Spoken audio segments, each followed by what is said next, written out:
Okay, in the video before, we already discussed on the connections, which are the formula is equal to Q connection is equal to minus Ka delta T over delta X. So what is K, what is E, what is delta T, what is X? K is look, K. K is thermal conductivity. This is K. Next slide. Is K. K is to measure the ability of material to conduct heat. So K has its own value, and then we have A. A is the area. For example, here we have in the figure here we have a square, a block. So A is the area where the Q is being conducted, where the heat is being conducted. This is the area where the area is, if you see, this one is proportionally, is perpendicularly towards the Q. Okay, not this A.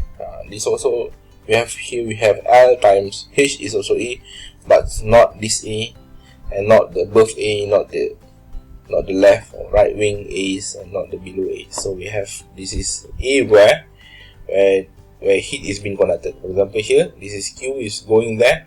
So area of A is supposedly, we draw this one, and the A is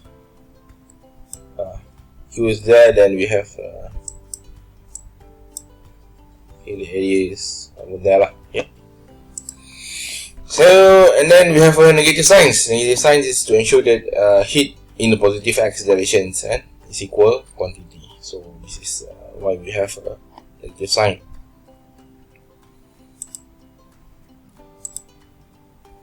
Next one we have thermal conductivity.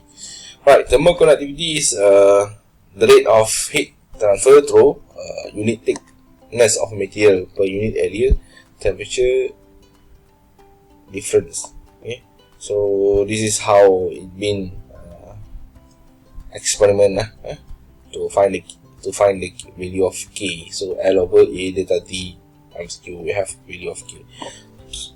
Here we have a list of K. For example, diamonds. Diamond could conduct better heat transfer than silver. We don't use diamond because it's too expensive. And last but not least, we also have air. We also have foam, urethane foam. Same goes as air. Air, we use it as insulator, right? Insulator. This is good thermal conductivity. When the value of K is not good, then we use as insulator to prevent heat from being transferred to make a thermos, for example. Right, the range of thermal conductivity varies material at room temperature. Basically, when the value of K also could be different, although it have a value of K. For example, here we have silver 429, but different temperature difference, different value of K. Here we have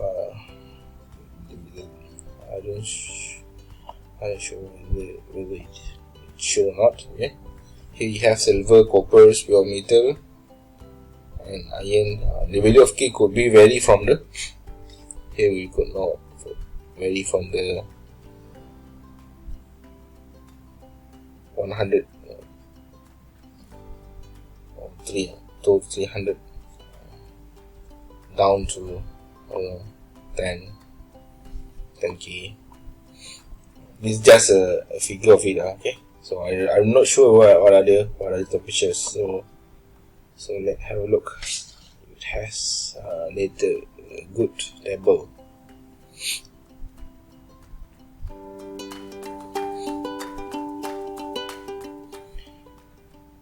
Here is a value of still thermal conductivity, but for gases, for liquid, and also for solid. So it been different. What is the value of K for these three types? Basically, when it gases, the value of K is less. Liquid is a bit more solid, than value K is better. So that's why we have here we have a copper value of K is is very high compared to others. Pure crystal and metal have highest thermal conductivity. Gases and insulating metal are lowest. Okay, this is the one. Okay, for example, we have value of K of aluminum oxides. This figure. So the value of K could be very. For example, here 90 watts. This is the unit. 90 watts per meter Celsius. 9 watt per meter Celsius. This one. Okay, this one 90, and up can go down up to 9 perhaps. Not sure.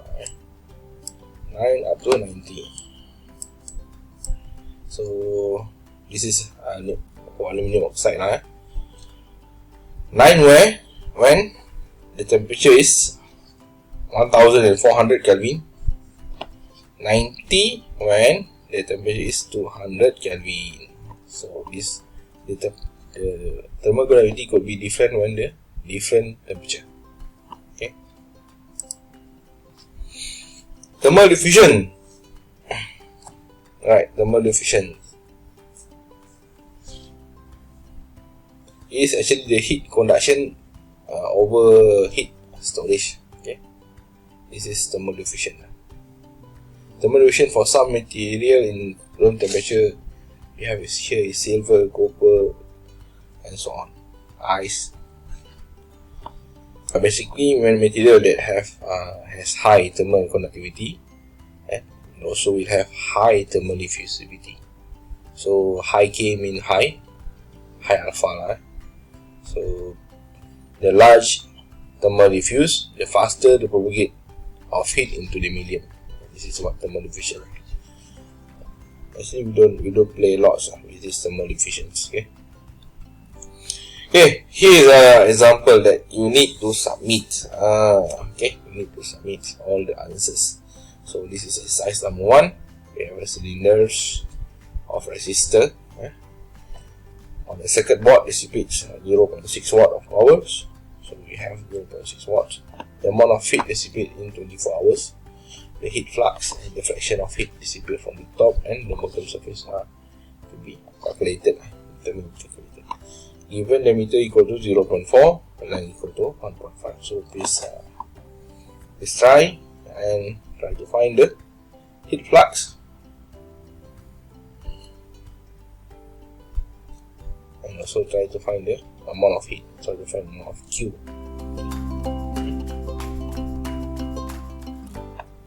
Next exercise, we have a logic chips on dissipate on